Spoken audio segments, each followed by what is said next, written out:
This is the Russian Dynamite, Masha Slamovich. Becca here. This is not America's Sweetheart, Davian. It's Billy Starks. And the super fly guy, Trayvon Jordan. This is the fly side flyer, Jalen Brandon.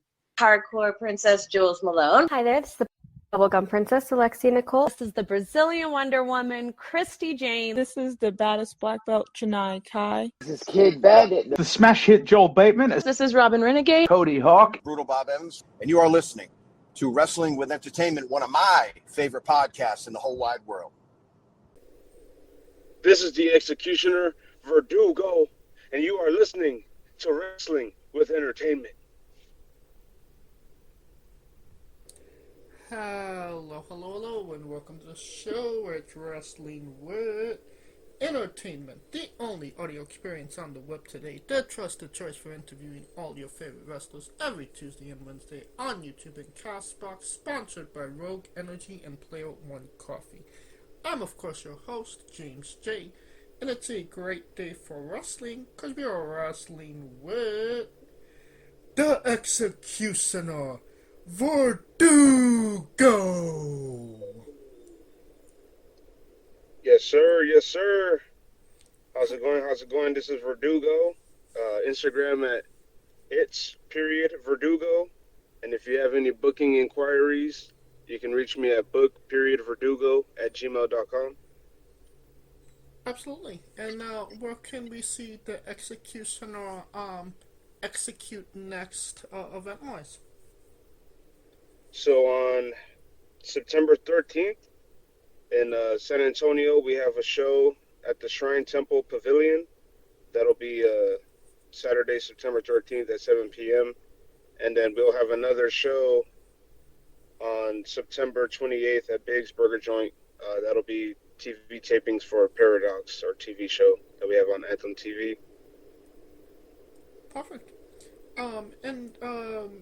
Where can we find your merchandise as well?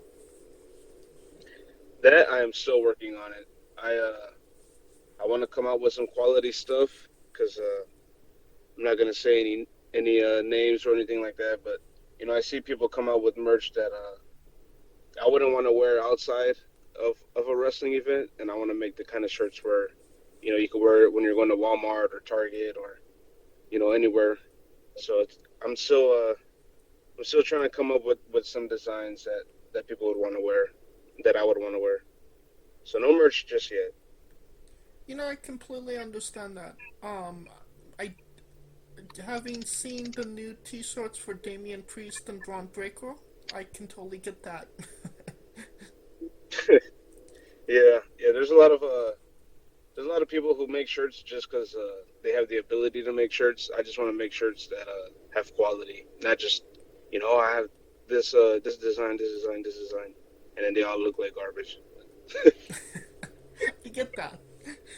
Alright, well, you don't have to go looking for it. All of the links to all his social media will be in the description of the video below, but on YouTube and Castbox. Follow him, and when he gets merchandise, you'll be the first to know. Yeah. Alright, let's get into it. You work for Dark Pound Championship Wrestling. Can you tell us about your relationship with the company? So, I started with them back in 2023. So actually, when I first started, it'll be 2 years that I started training with Rodney and Jazz at the Dog Pound Dojo at the beginning of September. It'll be 2 years.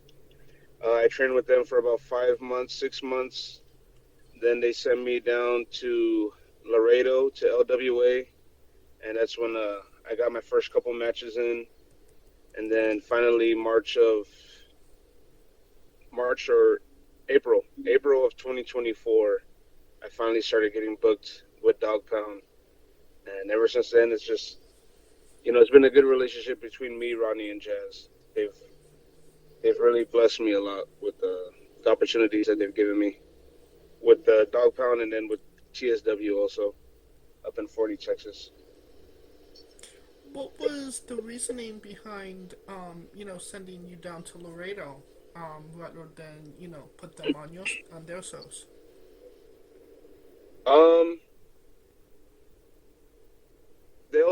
they'll send, a couple of us that are still very green in the business. They'll send us down to Laredo, or one of our shows that we have in Castroville, Texas.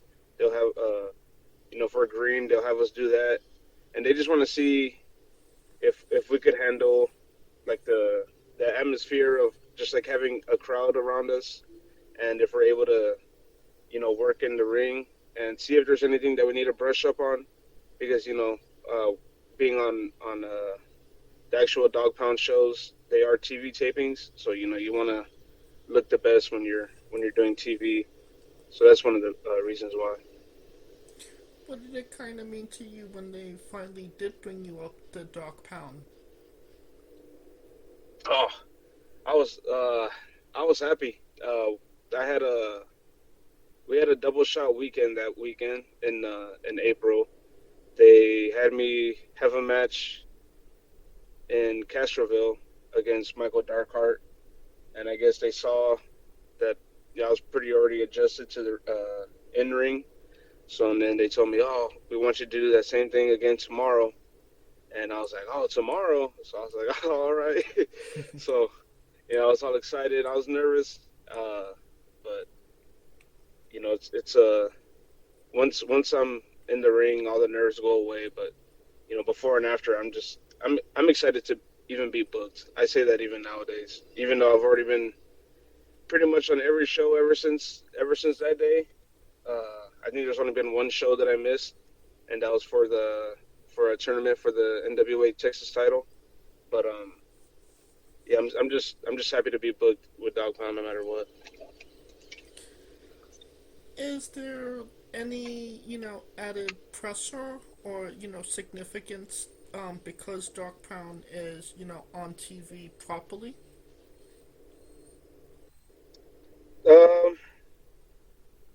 Yeah, I don't really think about the TV part. I'm more under the pressure about doing my part in the ring. I do sell the most tickets for Dog Pound, like out of all of the trainees. I'm out there selling the most tickets. So it's also like I have a lot of people out there that came to see me.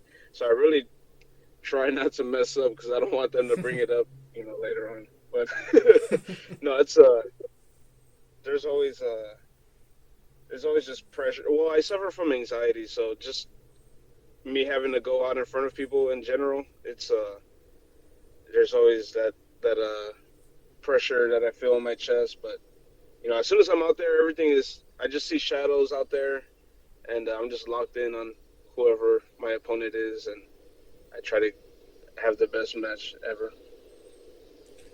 Having anxiety, how has that hindered your career so far? And in any way, has it actually helped your career?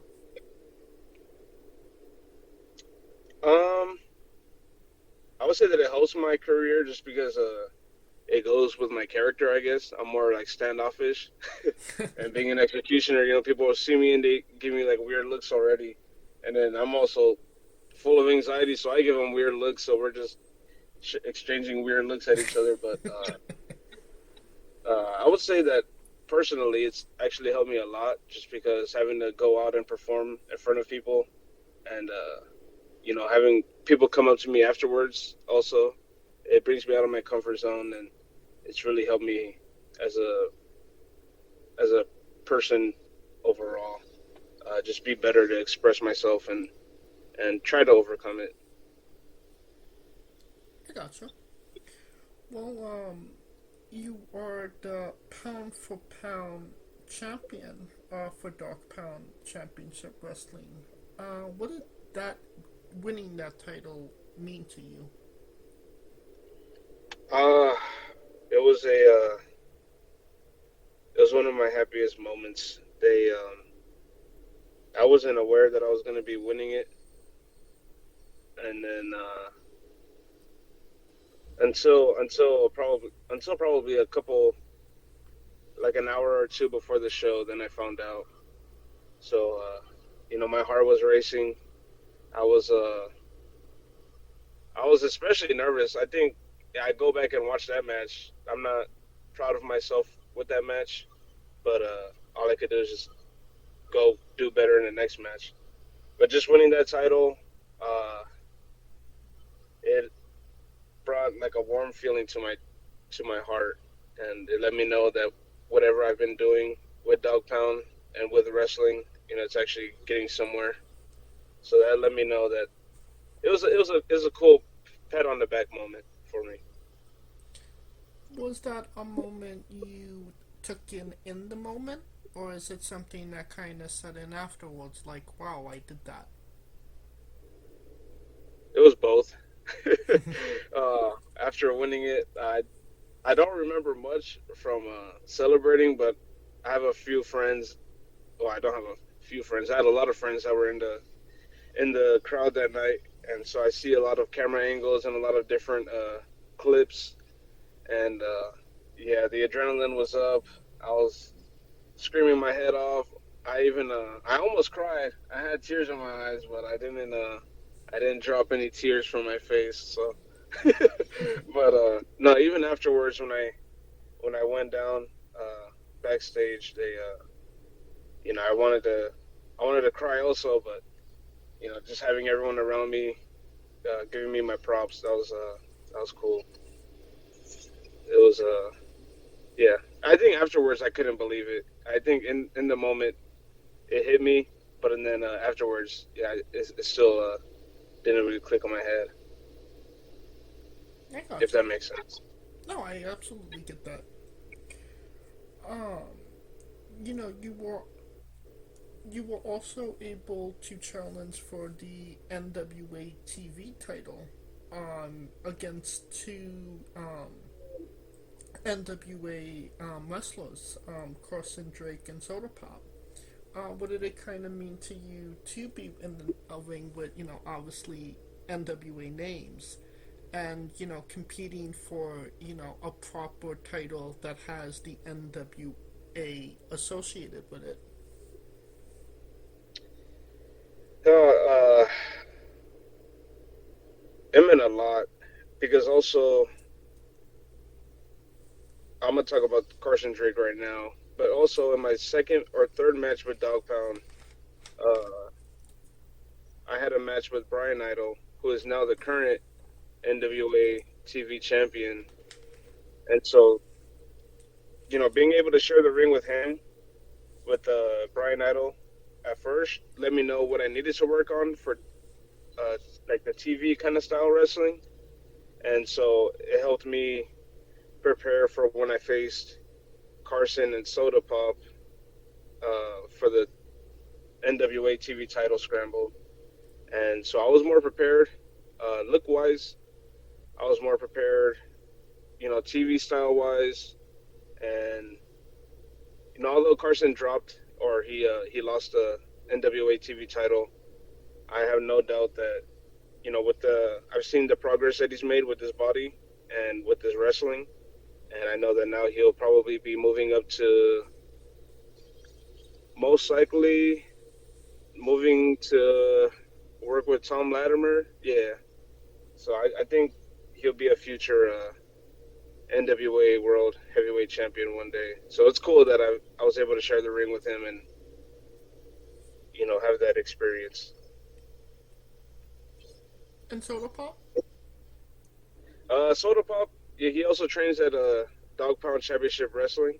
So him and I, we always get a lot of ring work in training, and I'm always picking his brain on road trips and at shows, just trying to always learn from his experiences. And he's been a big help in my career. He's also the one that helped me get booked on LWA in Laredo for my first match.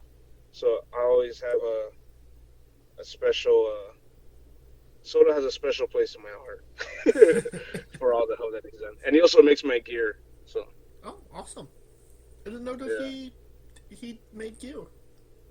Yeah, he makes knee pads. He makes gear. He makes if you have vests, you want a vest or anything, just anything gear related, he does it. Okay. Well, you mentioned the match with Bryan Idol. You felt like you said that you mentioned, you felt maybe underprepared to kind of wrestle that match. What was what was you unprepared for wrestling in that match, may I ask? The pacing. He moved a lot quicker than what I was used to, but that's because with the TV style, you're more, everything has to be done at a more rapid, not more rapid, but up tempo, just because you have a limited time. So him and his chain wrestling, I was going around, he was getting me in all these moves, and I was like, oh man, like I'm already out of breath.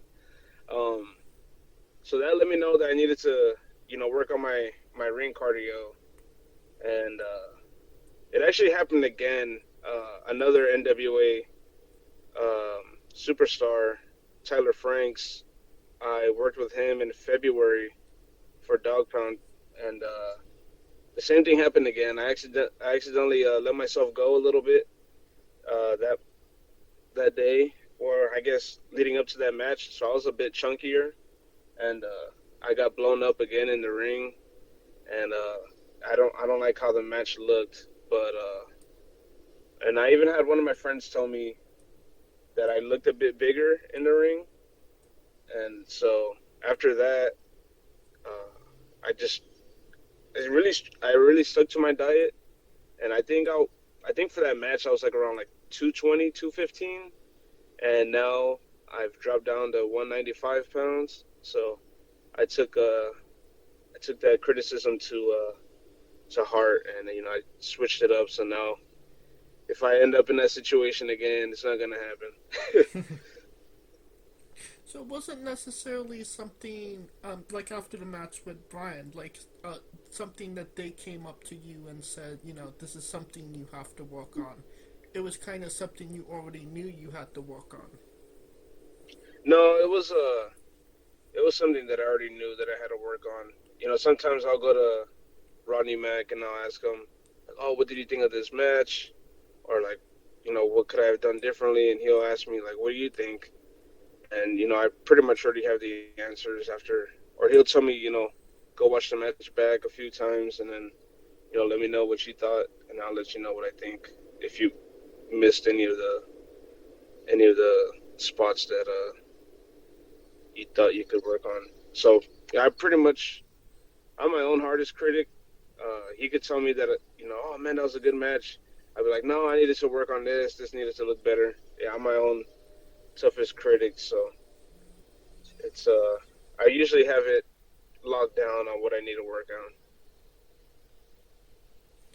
Now, what would you say was the biggest difference going into the six-pack challenge in yourself that you felt more comfortable? I'm sorry, can you repeat that question? What were the differences you saw in yourself going into the six-pack challenge match that you felt more comfortable? Definitely, my cardio, my the way that my body looked, and that was probably the two main things. Those leading up to that match, those were the two main things that I was worried about, just because of what had happened the month before. So me cutting down on the weight, me working on blowing myself up during training, so that way I can work on having that extra breath when I need it. And I mean, also, if you watch the match back, you can see that I'm on the ground for like half of the match, so I'm able to catch my breath real easily. But a lot of the things that I did in there, when I had my moves, when I had the opportunity to get a move in or two, yeah, I definitely try to make the most of it and try to be as expressive. So it was one of my better matches, I would say, and I'm glad that I did it with someone like Carson Drake, who was in the match, and Soda Pop. Would you say that maybe another match against Bryan Idol is maybe in order? Yeah, I was actually thinking about that.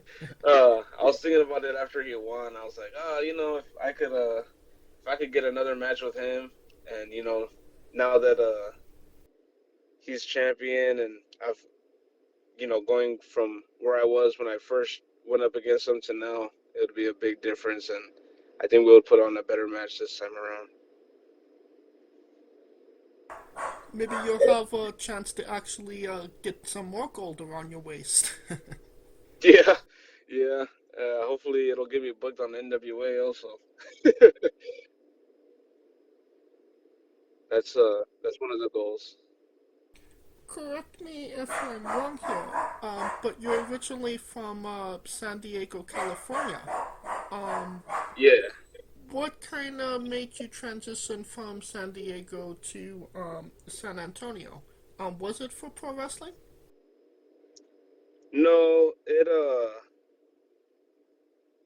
was just the price of the cost of living.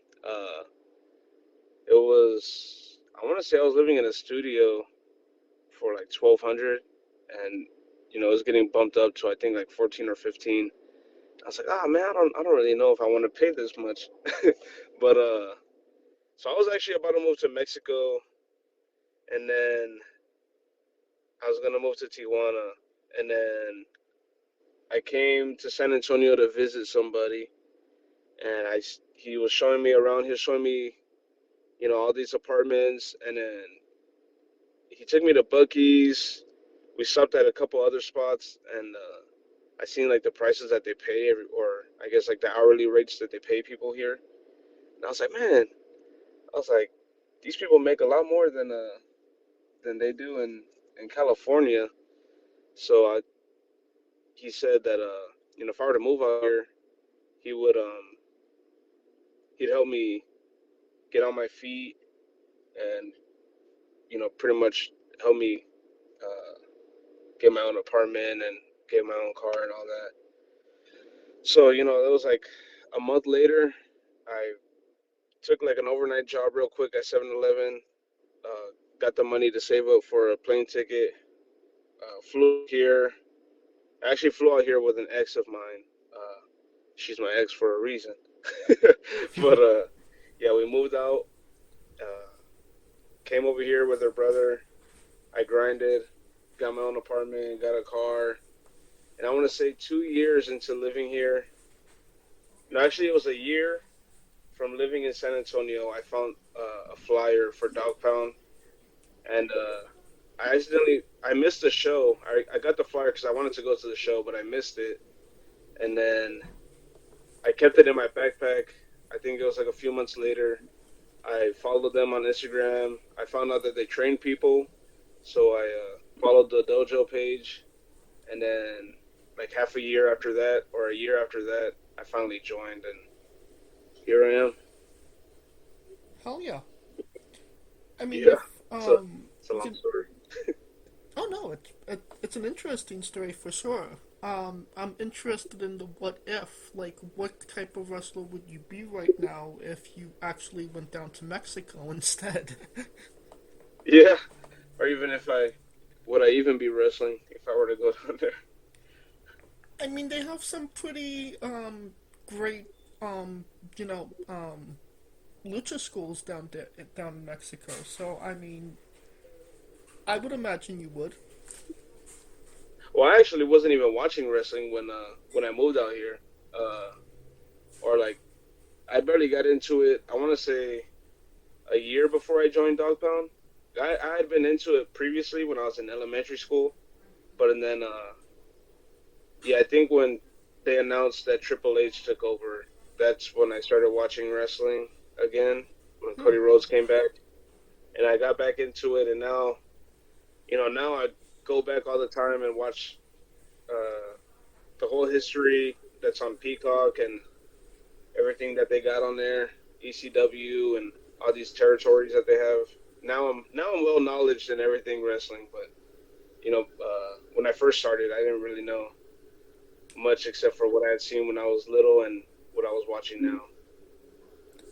What era was you watching back in elementary school? It was I'm trying to think of who were the champions. I know it was. I know Eddie was still around. Chris Benoit was still around. Rey Mysterio, of course, was also my number one guy. So roughly So, Ruthless yeah. Aggression era, right? Yeah, the Ruthless Aggression era. I got I you. could have just said it. All right. Do you prefer what you saw prior with this aggression, or do you kind of prefer what you're watching now, with what WWE is doing?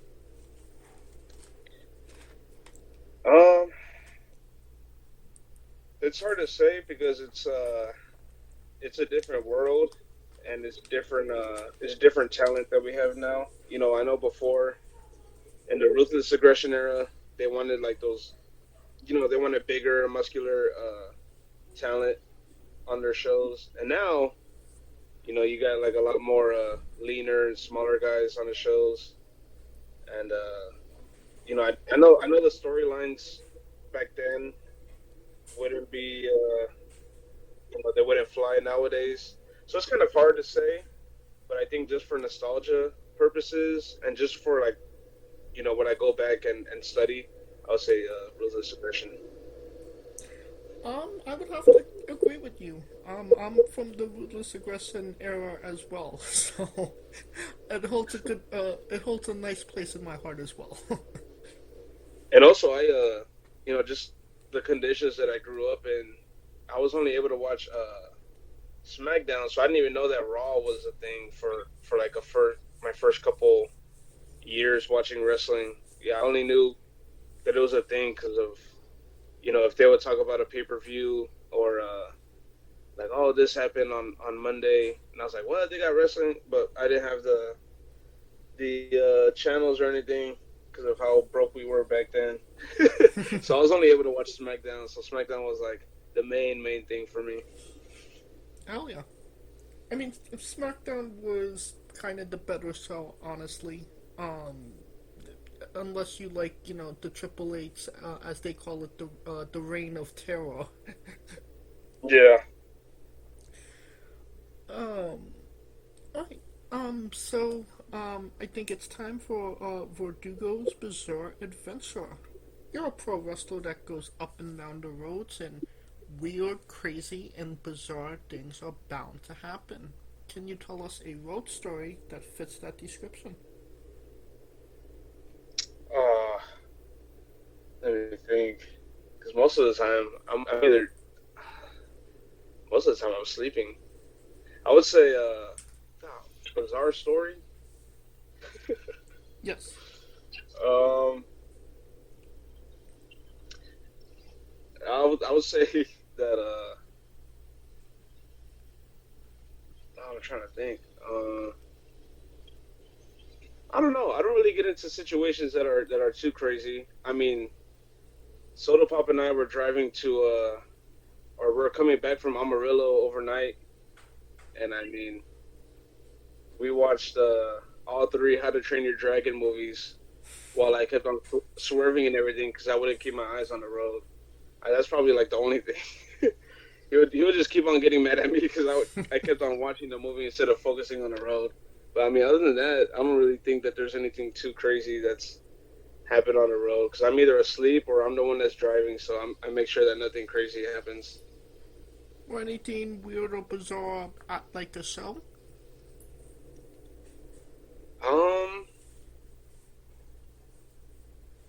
Not that I've experienced. I know when I first started, people would say like, oh, like the fans wanted to like, they were trying to get me backstage and this and that. But I've never experienced anything like that. Yeah, I've never experienced anything crazy at shows. Never seen anyone like get in a fight backstage. Never seen, fans get too crazy. I don't know. Everything's been chill when I've been around. And now that I think about it, I'm kind of bummed out. Now I want something crazy to happen. It's like, oh man, it's kind of boring. Now that I think about it. Hey, be careful what you ask for. Yeah. We've had some wild and crazy adventures on this show. That being said, which is your favorite How to Train Your Dragon movie? Uh, I would probably say the first one. I feel like just the build up from there, it was awesome. I didn't really like the third one. That one was probably the one I was least focused on. But the second one was cool also. But my favorite would be the first. And I watched the live action one, and I thought that was probably one of the better live actions that I've seen in recent times because they did exactly like how the movie is, or almost exactly. I mean, I'm that's a big Disney guy, so I think that's Pixar or DreamWorks, but a just in DreamWorks. general, Mhm. yeah, I'm a big Disney guy in general. I'm always singing the songs. Well, that's good to hear because a lot of the live actions have been very unfaithful to the original source material. So, I haven't seen the live action as of yet. But yeah, the original is absolute classic. I also really like the Christmas special that they did, which is kind of like that extra bookend for the third movie. If you've seen that. I actually haven't seen a Christmas special, but Soda Pop brought it up on Wednesday, and he said that he didn't like it. But I don't know. I have to check it out for myself. I wouldn't. When it comes to movies, I wouldn't trust him. We've gone back and forth about movies before, so I don't know. What has been your most heated movie debate? Oh man, what? I know I have it on the tip of my tongue. It's just my memory's been it's been not that well recently.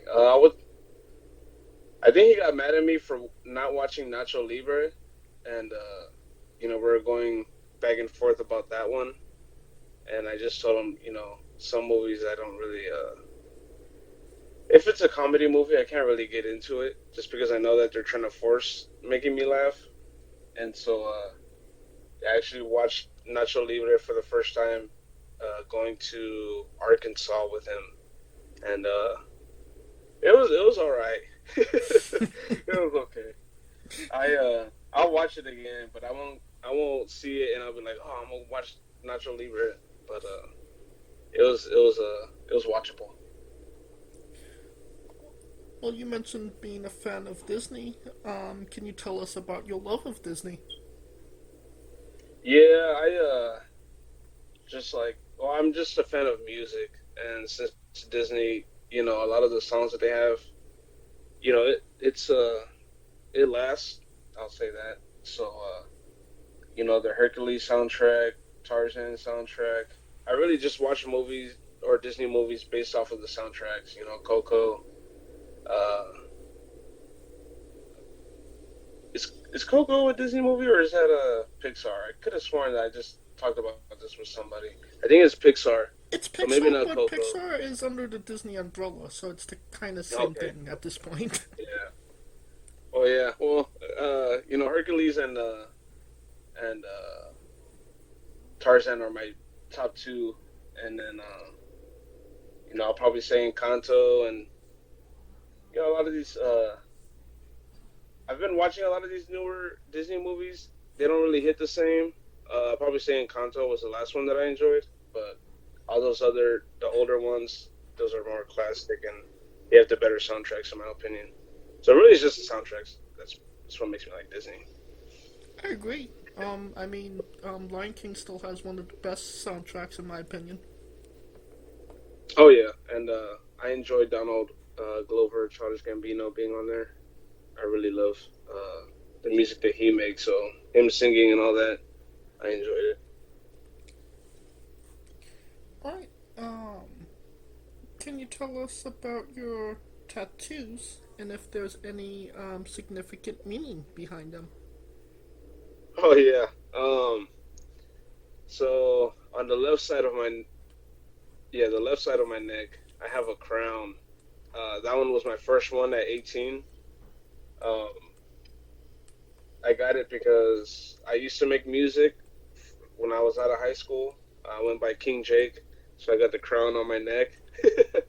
And then on the right side of my neck, I have a rose. That one I got for my dog that I had to put down. Her name was Rosie. Sorry for your loss. Thank you. It was a few years ago, so it's already out there. On my left arm, I have an owl on my hand. That one, I got it just because it's not really like a significant thing. I just got it because I wanted something to fit my hand, and I was like, I'm always working overnights. I'm a night owl. It's kind of a dumb reason why I got it, but it's one of the tattoos that I get complimented on the most. So yeah, I'm glad that I have it. And then on top of the owl, I have a cobra. That one I got just because when I was younger, my nickname was Jake the Snake. So, because my name is Jake, so I would always get called Jake the Snake. So I was like, I'll just get a snake on my arm. My left arm is going to be my animal sleeve, so I was like, I'll just get the snake done. And then on my upper left arm, I have a wolf. It's not complete yet. I want to get four wolf pups on the sides to represent my younger siblings, since I'm the oldest one.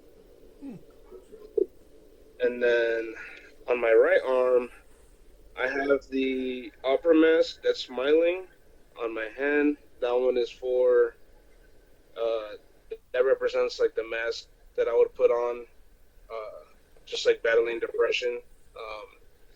Always making jokes and all that, but I guess it's like how do you say it?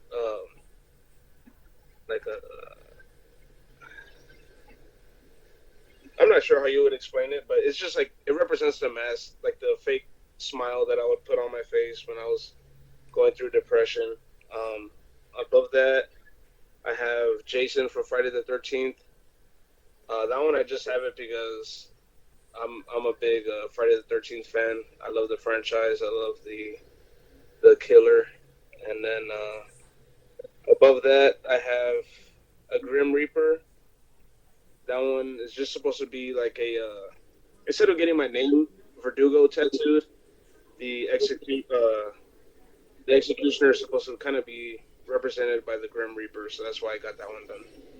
That's pretty much all that I have right now that I could think of. I gotcha. Is any plans for new ink? Yeah, so I'm trying to get my both arms completely covered. My right arm is gonna be kind of like my horror sleeve, so I want to get like some more slashers on there. And then my left arm is I'm gonna get some more animals on there. I want to get my chest done, but that one is still up in the air. And that's pretty much it right now that I could think of. What are you thinking about getting on your chest? It's called the Five Solas.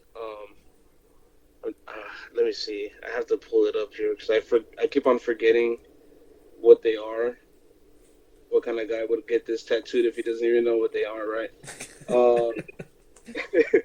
So it says Sola Scriptura, Sola Fide, Sola Gratia, and then Sola Christus, and then Soli Deo Gloria. I know it's like by faith alone, by grace alone, by Christ alone, by Scripture alone, and then I think I'm not gonna try and think what the last one is, but I have to translate it. But that's really what I want to get. I gotcha. Sounds like you have a lot of time to fill up both arms, chest, and probably gonna need a lot of money as well. Yeah, and it's kind of hard to find the time when I'm always going to shows and all that. So I really just have to wait. No, I gotcha. Time and money. Two things that every wrestler lacks. Yeah. Now, you mentioned, Friday the 13th. Tell us about your love of Friday the 13th. I used to have the whole set of all the earlier movies. Um, I love the new. Well, I guess it's still considered new because it's the last one that came out. But the 2009 one, I thought that was one of the best remakes that I've ever seen compared to like all the other remakes with Michael Myers and Friday the Nightmare on Elm Street. Compared to those, I really love the remake for Friday the 13th in 2009. I used to play the game a lot. I thought that was one of the best games that I've ever played I during had that so time. much fun playing that game. Yeah. um, and now I'm glad that they're making a show, and I know that they're coming out with a new movie. But I know that with the lawsuit rights, I know that they're probably not going to be. It's going to be different for both of them. But no matter what, I'm gonna tune in. I'm just, horror movies are like my comfort movies for some reason. So I just love watching Friday the 13th and Terrifier. Terrifier is another one that I love watching. What's your favorite Friday the 13th movie? Probably the 2009 one, just because I feel like that Jason is much more scarier, and I've gotten into arguments with people about that. But I told him like his agility to like run at you, and the fact that he actually knows how to, shoot a bow and arrow, and he knows how to do the axe toss and all that. In that movie, it's like he's smarter and he's more quicker. So I think that's more scarier. There's someone who's like slowly walking to get you. I think that's scarier. So he'll always be the number one for me. I always fall back to the original because it's for anybody that, obviously anybody knows that, Jason is, Friday the 13th. But if you never watched Friday the 13th, at least the original, then you know that Jason wasn't the killer in the first one. So, Yeah, this is mom. yeah, so it's kind of like a swerve that's still to this day. Like, because everybody's expecting Jason to be the killer in the first one, and he's not. Yeah. Right. So to me, that's what a good horror movie should do, is swerve somebody. And obviously the twist at the end that Jason was actually in the movie. Yeah. Yeah, I agree with you on that one. I feel like that's what a lot of horror movies nowadays lack, is just giving you like a good swerve. Like you already know how a lot of times nowadays you already know how it's gonna end, and you can kind of guess the plot. So I think that's what movies like nowadays. Maybe I'm just a traditionalist, but I like the concept of the final goal. Like, in a horror movie, everybody needs to die at least. Everybody needs to die, except one person. That's how it should be. But now it seems like everybody can survive the horror movies. Yeah. Yeah, I want to say the last. No, never mind. I watched. I would say that the last swerve that I watched in a horror movie was the remake of Texas Chainsaw Massacre. When I think it was on Netflix, when they were riding off in a Tesla, and it was like the two sisters, and then he comes out of nowhere and gets one of the sisters and kills her, and he's just right there dancing in the middle of the street. I think that was the last swerve that I got, because I wasn't expecting that. I should have been, but I wasn't expecting it. And that's what a good horror movie does. The twist at the end. I think that's actually a great segue into our next question. The colossal question. Let's say they're making a movie about you. Every movie has a soundtrack. What would be the first 3 songs on your movie soundtrack? Well, it depends on where they're starting. If they're starting from when I was younger, it'd be a lot of sad songs. That's what it seems like back in the days. It was just a whole lot of sadness going around. The first three songs, ah, especially with my knowledge of music, it's kind of like I have to go down a whole list of.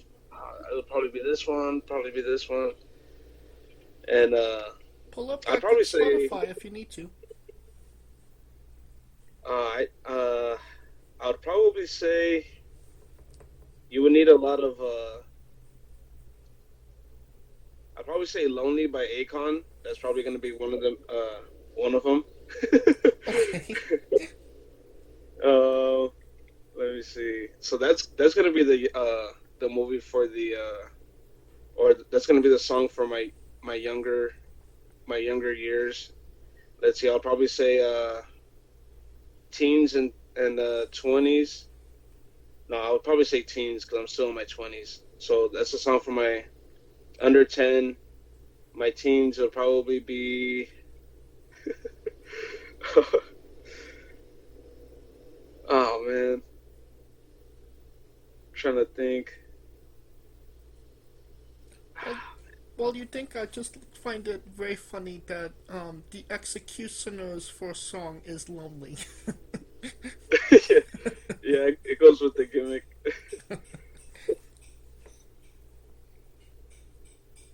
I'd probably say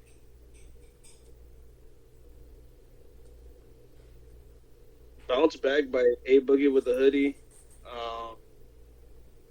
Just because a lot of ups and downs back then, and for from what I've experienced in my 20s so far,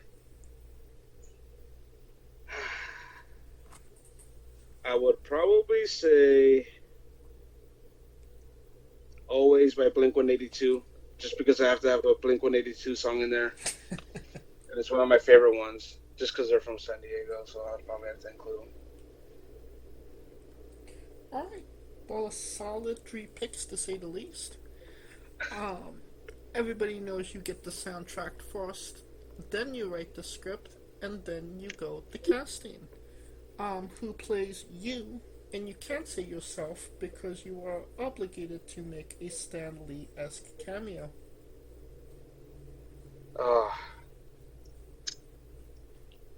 Yeah, I'm actually, I'll probably have to say Joyner Lucas. I get compared to him a lot. I get compared to Ice Cube and then Fred VanVleet.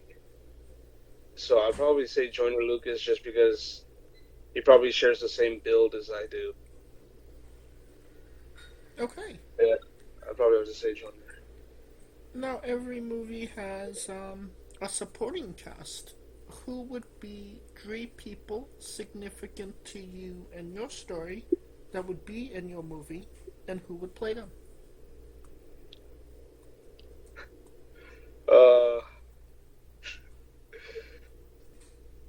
Well, man, I'm trying to. There's a lot of people to pick from.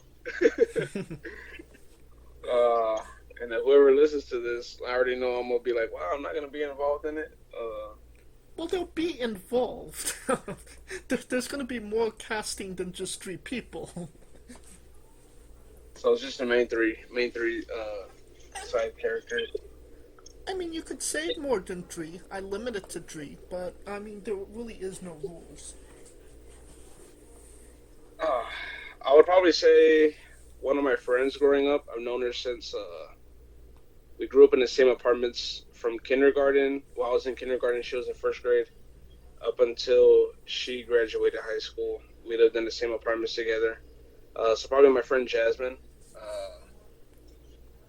I don't know who would play her because I don't really know women actresses like that, but just any Latina, any Latina could play her. That's one. I'd probably say my dad would probably be another one. Again, since he gets booked a lot, you could book Pedro Pascal to play my dad. And then, who will be the third? Jeez.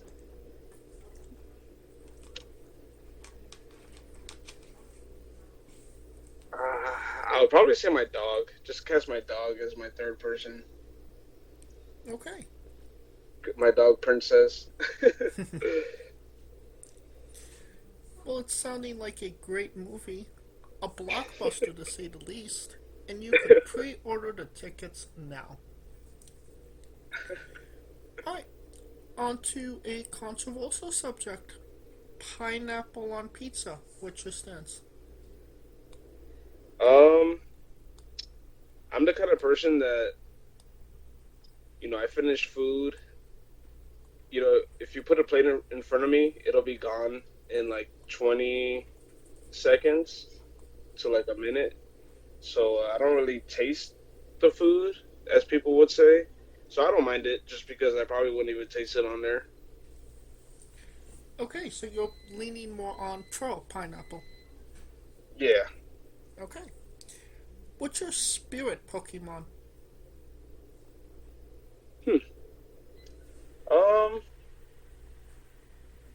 Man, I was just playing the card game not too long ago too. I should have paid attention more. I would probably say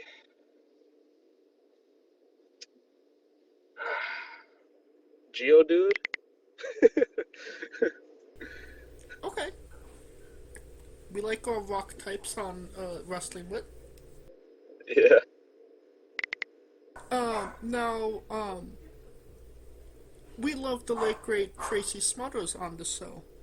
Do you know the acronym for Doug? THUG. THUG. Yes. No, I don't. T is for terrible, H is for hell, U is for ugly, and G is for jail, because a Doug can't spell. Yeah, that explains me. Yes, we love the late great Tracy Smothers, trying to keep the memory alive on the show. Alright, weirdest question you'll be asked on a wrestling interview, hopefully. Would you ever consider wrestling a Rock? Not Dwayne Johnson, not the country, an actual physical Rock. Would I consider it a Rock? Would you consider wrestling a Rock?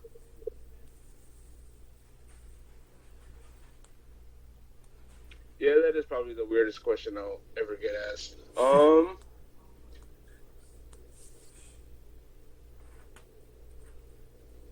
Huh.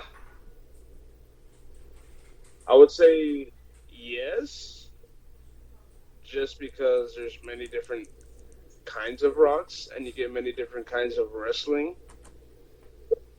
So yes. Yeah. Okay. Well, just for context, there is a wrestler named Psycho Mike that indeed wrestled a Rock for over 15 minutes in a Tungsten Man match. That's an Iron Man match that lasts for 2 weeks. Oh, damn. Yes. On a more serious note, where do you see yourself in 5 years? Oh, 5 years. I would hopefully see myself signed to a contract. Hopefully it could be with NWA. I would hope that I could use this territory system and get signed up to NWA and hopefully be one of their top superstars. So that's what I would hope for my next 5 years. Oh yeah. Now, what is a match people should go out of their way to see that best shows off you as a professional wrestler? I would say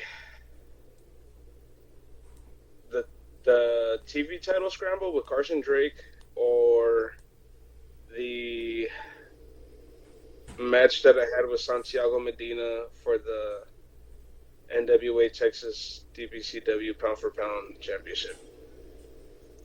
I lost it, but I like to think that I looked good while I was losing it. Can we find the second match on YouTube? I know we can find the first one. Yeah. Yes. I think they released it on YouTube. I will send you the link to that one. I'll have to find it first. Perfect. Thank you. And I will put those matches in the description of the video below, both on YouTube and Castbox. For anybody that hasn't seen them, wants to see them, wants to re-see them after this interview. And since we are nearing the conclusion of this interview, we are wrestling with the 8 questions of doom.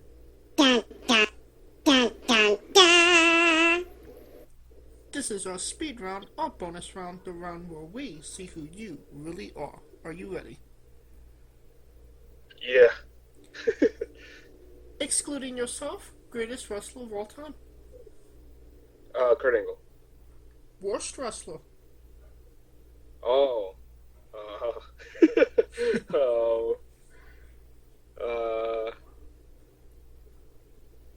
Ryback. I will accept that answer. Your main eventing WrestleMania for the World Championship. Who is your opponent? Dominic Mysterio. Hell yeah. King of the Luchadors. If you could come out to anyone's entrance music, past or present, who would it be? Chris Benoit. Finish the sentence. Kayfabe is...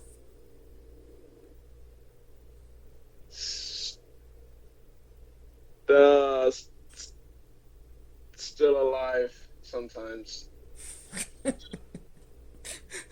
We would have also accepted tastes great on toast.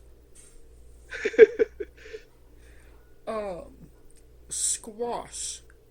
Is it a is it a vegetable or a fruit?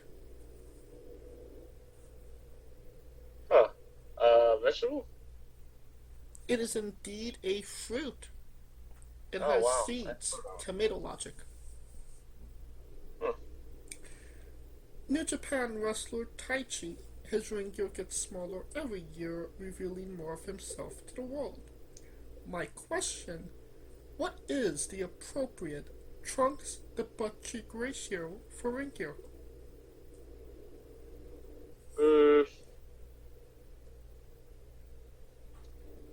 I'm not sure because I was actually thinking about this. Well, not that, but I was thinking about how tight my gear is, and I was like, I wonder if I could get my gear a little bit more loose, just because I don't like the tightness around. But you'd have to get back to me on that one because I don't know yet. Once I find the perfect fit, I'll let you know. Okay, so I think you're the first person that's undecided.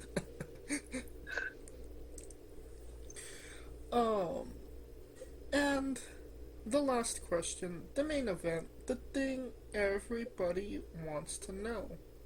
Have you ever had a conversation with a stranger in a supermarket about Darby Allin? I can't say that I have. And that's the correct answer. And that will conclude this interview. Thank you so much for coming on and doing this with me. Thank you for having me.